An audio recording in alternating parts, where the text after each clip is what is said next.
एक गांव में एक बुद्धिमान गुरु रहते थे। उनके पास दो शिष्य आए। दोनों ही अपनी जिंदगी से निराश और परेशान थे। उन्हें लगता था कि उनकी किस्मत ही खराब है, दुनिया उनके साथ नाइंसाफी कर रही है। गुरु ने उनकी बात गौर से सुनी और फिर कहा, तुम दोनों मेरे साथ चलो।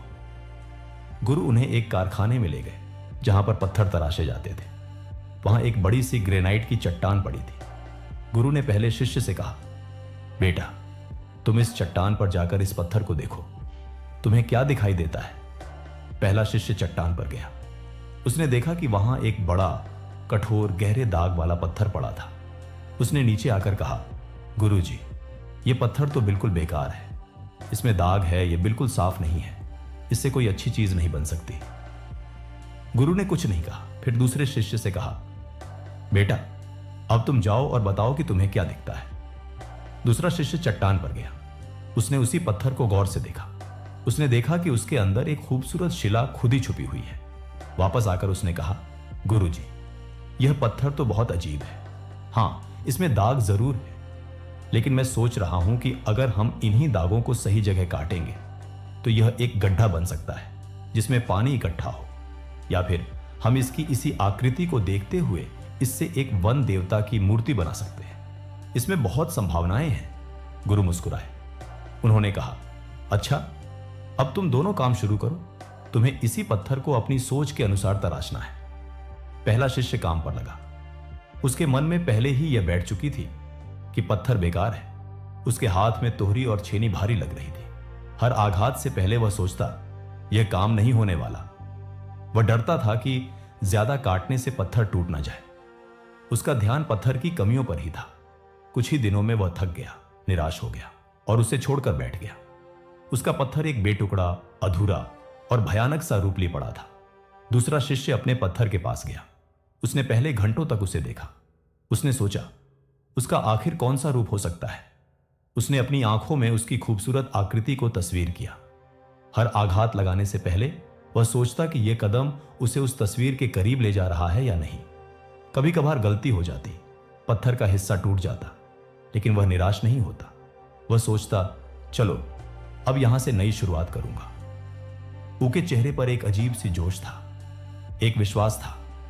दिन रात एक करके वह अपने पत्थर के साथ जुड़ा रहा। 1 महीने बाद गुरु ने दोनों को अपना काम दिखाने को कहा। पहले शिष्य ने अपना पत्थर दिखाया। वह वैसा का वैसा था, बस थोड़ा बहुत खरोंचा हुआ। लोगों ने उसे देखा और अनजाने में मुस्कुरा दिया। उस शिष्य ने शर्म से अपना सिर झुका लिया। फिर दूसरे शिष्य ने अपनी चादर हटाकर अपना पत्थर दिखाया। वहां मौजूद सभी लोग ठिठक से रह गए। उस पत्थर से तो एक अत्यंत सुंदर, जीवंत सी गणेश जी की मूर्ति बनी हुई थी। हर एक तरफ से वह पूर्ण थी, चमकती हुई और प्रसन्न मुद्रा में थी। लोग वहीं खड़े होकर उसे निहारते रहे। उस शिष्य के चेहरे पर एक अद्भुत चमक थी। उसने अपनी सोच को, अपने विश्वास को, अपने सपनों को एक हकीकत का रूप दे दिया था। गुरु ने दोनों शिष्यों की ओर देखा और गहरी आवाज में कहा, देखा बेटा, जैसा सोचोगे वैसा बनोगे। तुम में से एक ने इस पत्थर को एक बेकार पत्थर की तरह देखा और तुम्हारी सोच ने तुम्हें एक ऐसे व्यक्ति में बदल दिया जो कुछ भी नहीं बना पाया। तुम्हारी सोच ने तुम्हारी सीमाएं तय कर दी थी। दूसरे ने इसी पत्थर में एक देवता को देखा और तुम्हारी सोच ने तुम्हें एक ऐसे शिल्पकार में बदल दिया जिसने अपनी सोच को सच्चाई में बदल कर दिखाया। तुम्हारी सोच ने तुम्हारी सीमाएं दूर कर दी थी। दोस्तों, यह कहानी आज हमारी अपनी जिंदगी की कहानी है। हमारी जिंदगी वही ग्रेनाइट की चट्टान है। उसके ऊपर जो पत्थर पड़े हैं वो हमारी समस्याएं हैं, हमारी परेशानियां हैं, हमारी मुश्किलें हैं, और हम वो दो शिष्य हैं।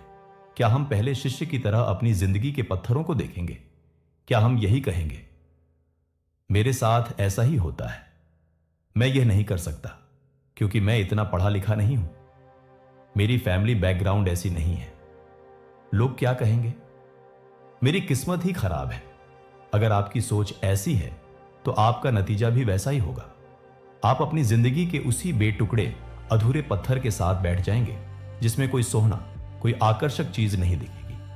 लेकिन अगर आप दूसरे शिष्य की तरह सोचना शुरू करें, अगर आप अपनी हर समस्या में एक मौका देखें, अगर आप अपनी कमियों को नहीं बल्कि अपनी संभावनाओं को देखें, हाँ, आज मैंने गलती की, लेकिन इस गलती ने मुझे नया सिखाया। मेरे पास इतना पैसा नहीं है, लेकिन इसी वजह से मैं नए, सस्ते और क्रिएटिव तरीके सोच सकता हूं। लोग मेरा मजाक उड़ाएंगे, लेकिन मैं अपने विश्वास पर कायम रहूंगा। यह मुश्किल वक्त है, लेकिन यह कभी नहीं रहेगा। मैं इससे पार निकल कर ही रहूंगा। जब आप ऐसा सोचेंगे, तब आपके हाथ में वह तोहरी और छेनी पकड़ने का तरीका बदल जाएगा। आपका हर कदम, आपकी हर कोशिश आपको उस खूबसूरत मूर्ति की तरफ ले जाएगी जो आप बनना चाहते हैं। दोस्तों, हमारी सोच एक उपकर है। जो भी हम सोचते हैं वह एक बीज की तरह हमारे मन की मिट्टी में बोया जाता है। अगर हम डर, शंका और निराशा के बीज बोएंगे तो वही उगेंगे, लेकिन अगर हम विश्वास, हिम्मत और सपनों के बीज बोएंगे तो उसका फल भी वैसा ही होगा। आपसे मैं ये कहना चाहता हूं, आज से, अभी से अपनी सोच की दीवारों को गिराइए, अपनी सोच को विस्तार दीजिए, खुद को एक छोटी सी बेकार सी चीज समझना बंद कीजिए। आप एक अनमोल मूर्ति के शिल्पकार हैं। आपकी जिंदगी का पत्थर आपके सामने है। आपको उसे क्या बनाना है, यह आपकी सोच तय करेगी। अगर आप सोचोगे कि मैं एक सफल व्यापारी बन सकता हूं तो आप बनोगे। अगर आप सोचोगे कि मैं एक अच्छा इंसान बन सकता हूं तो आप बनोगे। अगर आप सोचोगे कि मैं अपने सपनों को पूरा कर सकता हूं तो आप कर सकते हैं। क्योंकि दोस्तों, यह एक सत्य है, जैसा सोचोगे वैसा बन जाओगे।